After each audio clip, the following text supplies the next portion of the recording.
Saram, brothers and sisters. It seems a bit too soon to be back here again.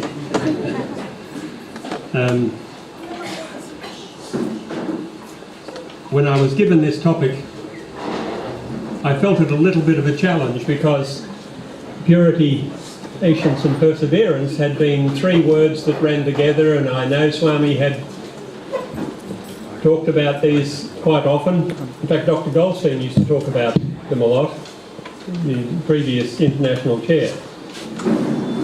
But I just observed it and didn't give a lot of my mind to this issue.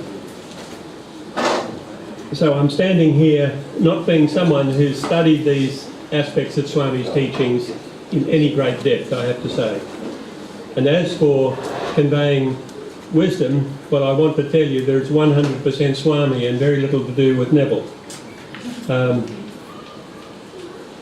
So firstly, on purity, just some brief words from Swami.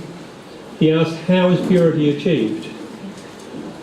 Fill your minds with thoughts of God, dedicate your actions to God, and consider God as the inner motivator. If you do those things, you will be living in purity. On the question of patience, Swami said patience and determination are twins, and one cannot exist without the other. And patience is all the strength that a man needs. Without determination, patience will be not present. So we need strength to be able to stay quiet and wait. Patience with determination. But Swami has said that patience is also strongly linked to forbearance. And when you put those two together, Baba says they rank at the top of the list of good qualities. On perseverance, steady perseverance alone will tame your mind. How can you expect quick success in the control of the mind, Swami asks. In this case, you must become your own tutor. Train yourself by using the spark of wisdom that has been implanted in you. And they're the summary items that I see from these three issues. But it's interesting, I noted when Swami put these three together, that they will bring good health. Observance of the three P's, purity, patience and perseverance, ensures permanent happiness, good health and freedom from disease. Now, I don't think I've fully thought all of those things through yet. I'll have to talk to Pal about that. He seems to be able to analyse these things really well. On purity, and I've got a few little stories coming in here. Some of you may have met Dr. Vitti. I don't know if he originally came from Fiji. Do you know Dr. Vitti? Anyway, on my first visit to Puttapati, he was the first non-family member who walked up to me and asked me why I was there, and it was just, I felt a very warm welcome from him. Dr. Vitti lost his wife and he was living in Sydney, and every evening he had the habit of having rice and yogurt. He went to bed with rice and yogurt, a small meal. And he would put a little bowl opposite him and say, Swami, this is for you. Here's some rice, a little bit of rice. He'd share his food with Swami. And here's a little bit of yogurt, Swami. And every evening he had the practice of doing this. And one day, he only had a tiny bit of yogurt. So he said, Swami, no yogurt for you tonight. 2 weeks later, he was in the party. Swami, what's this giving me dry rice, he said. So much for the thinking that, or even dreaming that the omnipresent one does not know every thought and every act. Those little messages are so profoundly important, I think, in reinforcing our belief in the omnipresence of God and that God manifested as human form in Sathya Sai Baba. I'll convey another small story. I actually told it last night, just briefly. There was a student of Swami's who was studying at Vrindavan, and he was one of the Bhajan group. And he told me this little story that one day at Vrindavan, a stranger showed up, and Swami welcomed him in and gave him the run of the place. Gave him accommodation, free food, and he didn't seem to have any particular reverence for Swami. And Swami just seemed to give him all these boons and freedom to walk around and go where he liked. And the boys tried to ask Swami, "What can you explain? Who is this man, Swami?" And he wouldn't answer. And this went on for 2 years. And all of a sudden, the fellow was gone. And after a little while, the boys said, "Swami, that man is not here anymore, can you tell us?" And Swami was pensive for a moment. And he said, in his previous life, that man gave me 2 days food and shelter in my Shirdi form. 2 days, and Swami rewarded him in this life 2 years free accommodation and free shelter and food. Look at, aren't they beautiful examples of generosity? I really love those things. Purity of intention, I think, is terribly important. We might make errors from time to time, but purity of intention is exceptionally important. We must always hold to be a pure person, to living in harmony with our highest state. We must have a feeling of caring for all. I'll tell this story. It's a commercial matter, but I want to tell it because in 1987 I'd only been to Swami a year and a half. I was inspired and dramatically impacted by the experience of being with Swami. And we were building a 7-story building, and just before we finished the building, our financier went bankrupt, and the market for office space in Wollongong City collapsed. What can you do? And the value of the building was less than the cost to date, and we still owed a very substantial amount of money to the builder. And my 2 partners, who own the other half of the company, said, "Well, what can we do? We didn't cause this circumstance. We just have to let the company go into bankruptcy. It's not our fault. What can we do?" And in my mind, every evening, I was staring at the ceiling. You have to have regard for the well-being of all. And I knew that although if the project had been profitable, I would have benefited. But here it was a circumstance that I might have lost a little bit. But the builder and all of the tradesmen, many of them would have become bankrupt as a result of not being able to be paid if we didn't pay. And that I felt this prod of conscience. I could not sleep, and I stared at the ceiling night after night until it was too painful to bear.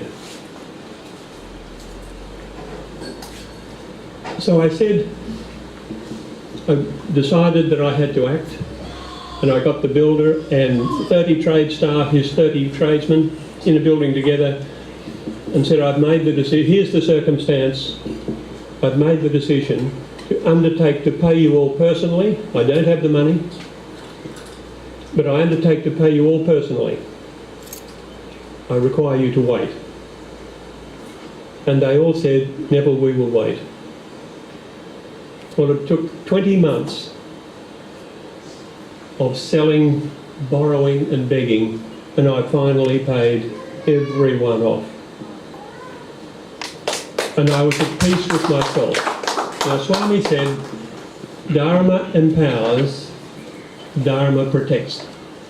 Dharma brings with it its own reward. Within a week of the last payment, I got a telephone call from a finance house that said, we want to be involved in the property development business, we're looking to engage with a developer, we've asked around, and we want to deal with you.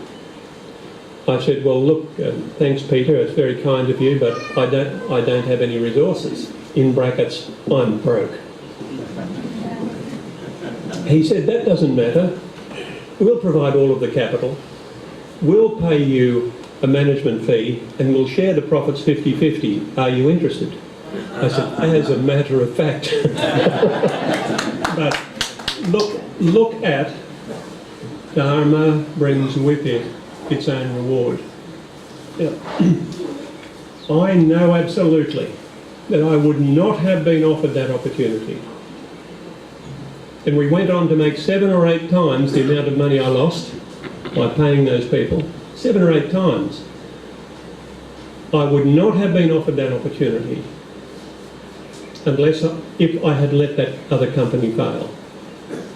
If you do the right thing, she'll be right, mate, no worries. That's what they say in Australia.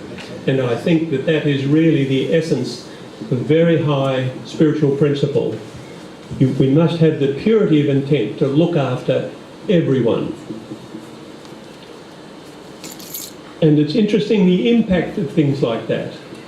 I recognise now how powerful that act was. I didn't at the time, I was escaping my pain at the time. I had a meeting in Wollongong recently where I was introduced to 2 people, 2 parties. And the person who was introducing me, telling me this, Neville, they do this and that, and this other fellow stood up and he pointed and he said, this is the most important person in Wollongong. So, where did this come from? I found out later that he was one of the tradesmen of the Regent building that wouldn't have got paid if we'd let that company go down. Look at how powerful those experiences are. So even though we might have terrible prospects coming at us, if we stick to the highest principles and look at caring for everyone, I think your happiness and success in life, success in forms of happiness and contentment, is assured. That was the most important lesson of my business career, is to see that sequence of events, how they unfold, and that Swami, the divinity, will care for us if we care for others. That's the law of karma. Patience. For me, my wife tells me occasionally I get so focused on wanting to achieve something that I become impatient. I've learnt, I have to say, I would have had a lot less trouble in my life if I'd spent more time listening to children. This is just the way of the world. So I'm a bit of a slow learner on some of this stuff. But I've found that where we have conflict, often if you can just give a bit of time to a circumstance and be patient, don't try and get it resolved straight away, the issue will often resolve itself. The people involved in the conflict might calm down and have a reflection and might think about things. There's the story of the New York lawyers who heard about Swami, top of profession people, and they were inspired by what they heard and they went to Prashanti. Front line. Swami spoke to one of them. Go home, sell your property, sell your business, and come back.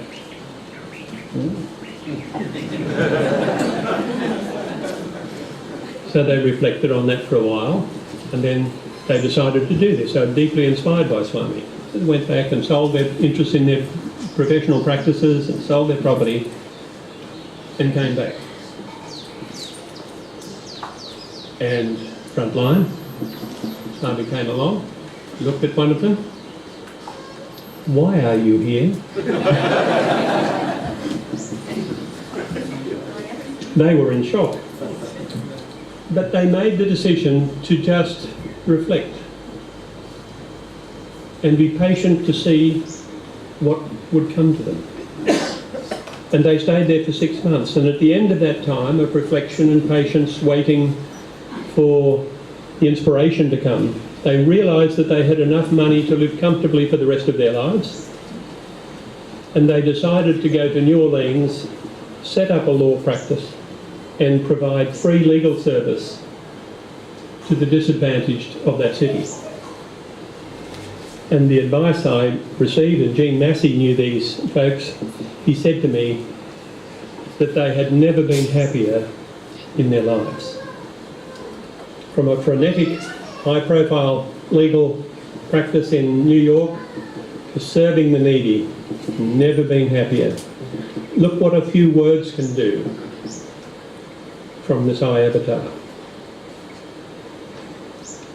I want to share, quite often we can learn through stories how, those people could have reacted and been confused, but they chose to wait and be patient until the message came through. I'll share another experience I had. This was very challenging for me, and I'm not sure that, I don't feel that I ticked all the spiritual boxes here, but we were coming back from a break with a relative through Moree. And my brother-in-law and my wife and her sister and my brother-in-law were all there. And we stopped at a point and they went in to get some directions where we're to go. And I looked over, I heard a scream, and I looked over, and in the middle of the traffic in that centre island, I saw a man, as I heard a scream, I looked over and I saw a man punch a woman. And as she fell, and she was pregnant, he kicked her in the belly. I burst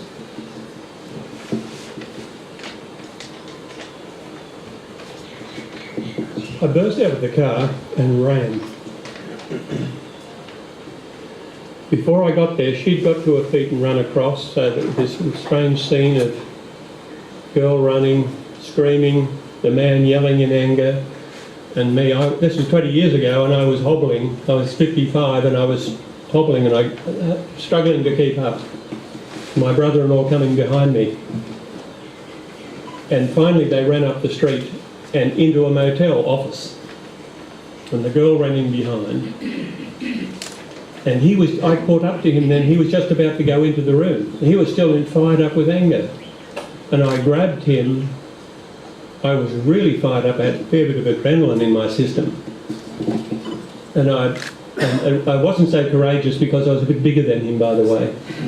And I picked him up, and he pulled his arm back as if he was going to punch me.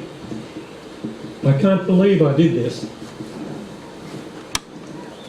I said, if you hit me, I will knock your head off. And he said, holding him off the ground, he was completely off the ground. And he said, go on, what will another thrashing do to me?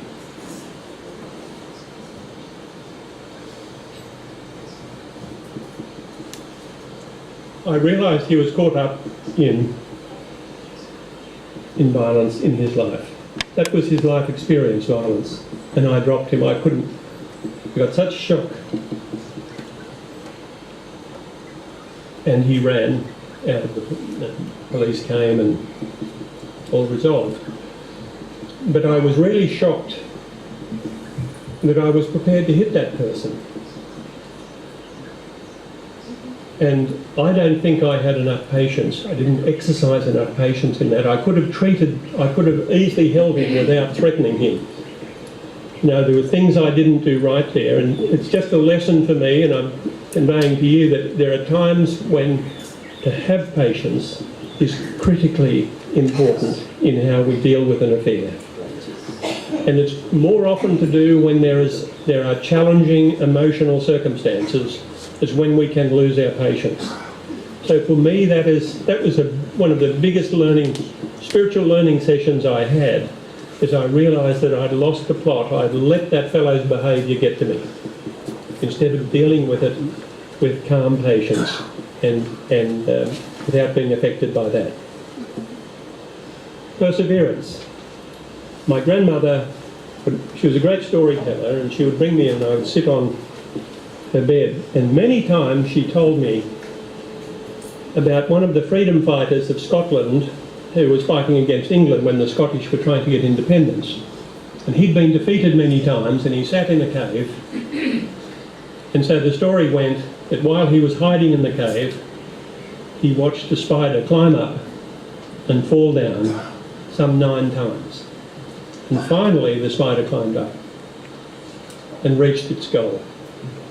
And that message for him reinvigorated him, that he knew he had to persevere with his vision and goal to free his country. So perseverance requires both confidence and optimism. It's keeping our mind in a very positive state. Perseverance, Swami told me, help in the house. So now it took me some time to get into the habit of helping in the house. Always thinking outside, he said. Help in the house. So right now I'm reasonably good at washing up. It's taken me some time. So you have to persevere with the pushback that you get from your emotions and the culture, and I'm hoping, you can ask Jill about this, I know how to scrub pots really well now. Probably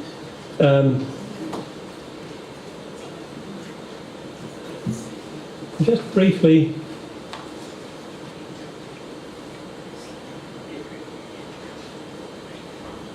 the power of divine love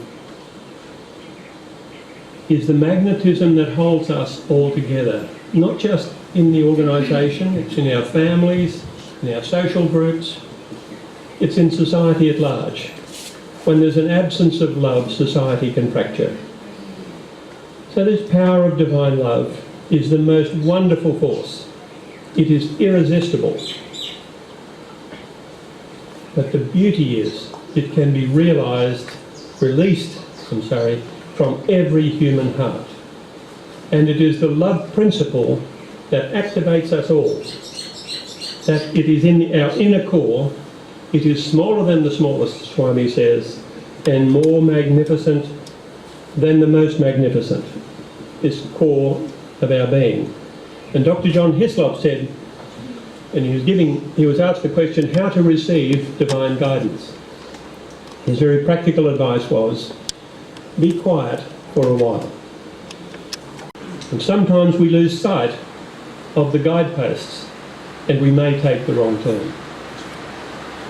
But in truth, this journey is in fact only a half metre long, from our heads to our hearts. And there we find our truth. There we can reveal our truth, goodness and beauty. We are not the mind, we are not the body, we are a spark of the omnipresent divine. Sai Avatar has come to tell us that we are spiritual beings having a human experience. And our 5 senses, seeing, hearing, tasting and smelling, touching, deliver to our minds the experience that all around us is real. And so we are constantly drawn away to accept that we are body and mind. And our egos compound this problem. The teachings of the Avatar of the age Satya Sai reveal to us our true nature. This is my favourite quote, and I'll finish on it. Do not put distance between you and me. Do not interpose the formality of a guru-devotee relationship or even the altitudinal distinction of God-disciple relationship between you and me. I am neither guru nor God. I am you, you are I, that is the truth, There is no distinction. That which appears contrary is delusion. You are the wave, I am the ocean. Know this and be free. Be divine. Om Jai Sai Ram.